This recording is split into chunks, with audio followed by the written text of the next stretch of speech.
আমরা তোমায় ভুলি নাই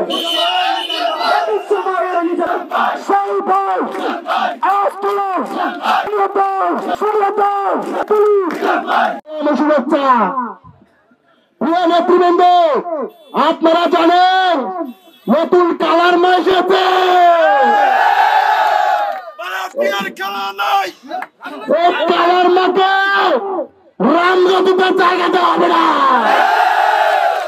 আমরা 2018 সালে কালার বাবাকে জায়গা দিয়েছি।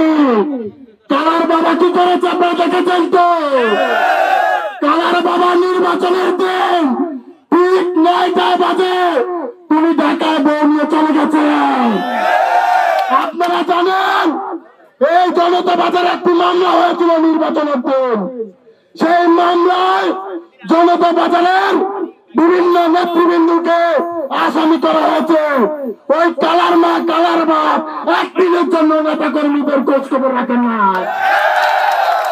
আমরা হুঁশিয়ার করে দিয়ে বলতে চাই, আমাদের অভিভাবক একজন, আমাদের পিতা একজন, আমাদের নায়ক একজন, এবিএম আশরাফুদ্দিন মিজান।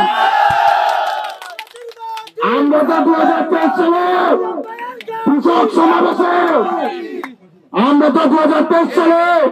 কৃষক সমাবেশে বলে দিয়েছি, যেদিন শেখ হাসিনা পদত্যাগ করবে সেই দিন থেকে এবিএম আশরাফুদ্দিন মিজান মাটি নেমে পড়েছে।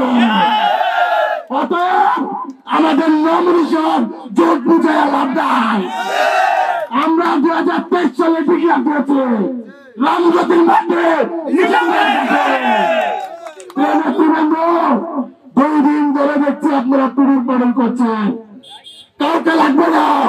বাংলাদেশ জাতীয়তাবাদী ছাত্র দল রামগতি উপজেলা শাখাকে এবিএম আশরাফুদ্দিন মিজান ডান চোখের ইশারা দেখলে ভাষা বুঝে যায়। অতএব আপনাদের কৌশল করে দিয়ে বলতে চাই, বারাকিয়ার জায়গা রামগতি কমলনগর। আমরা রামগতি কমলনগরের রামগতি পৌরসভার বিএনপির সকল নেতৃবৃন্দ আমরা এবিএম আশরাফুদ্দিন মিজানকে মনোনয়ন ঘোষণা করেছি। আমরা আশরাফুদ্দিন মিজানকে নির্বাচিত করব। এর বাইরে কোনো যদি কিছু হয় রামগতি কমলনগরে রক্তের বন্যা বয়ে যাবে। আমরা এই দেশের মাটির মানুষের রাজনীতি করি। এবিএম আশরাফুদ্দিন মিজান দেশের খেটে খাওয়া মানুষের পাশে থেকেছেন। এই খেটে খাওয়া মানুষকে সাথে নিয়ে আমরা আমাদের প্রিয় নেতাকে নির্বাচিত করে সর্বোচ্চ ভোটের মাধ্যমে অনেক ষড়যন্ত্র হবে, কোন ষড়যন্ত্রে কাম হবে না। প্রিয় দর্শকবৃন্দ, আপনারা জানেন এর একটি ধারা আছে, যখন এমপি হন তখন মানুষের বসে থাকেন, যখন এমপি না হন তখন চলে যান।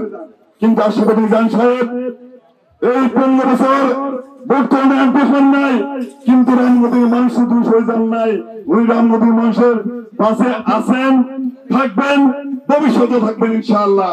এজন্য বলতে চাই, আগামী দিন থেকে আলেকজান্ডার ইউনিয়নের প্রতিটি ওয়ার্ডে প্রতিদিন সন্ধ্যায় পথ থাকবে ইনশাআল্লাহ।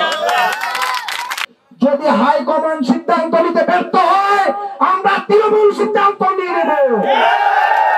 আমরা হাইকমান্ড যদি কোনো ভাড়াটিয়াকে, কোন আওয়ামী লীগের দোসরকে আমাদেরকে নমিনেশন চাপিয়ে দেওয়া হয়, আমরা তাকে অবাঞ্ছিত ঘোষণা করব। তোরা আমাদের খবর নেয় নাই, আমরা আজ থেকে আলেকজান্ডার ইউনিয়নে তাকে অবাঞ্ছিত ঘোষণা করলাম। যেখানে প্রোগ্রাম করতে আসবে সেখানে প্রতিবাদ হবে।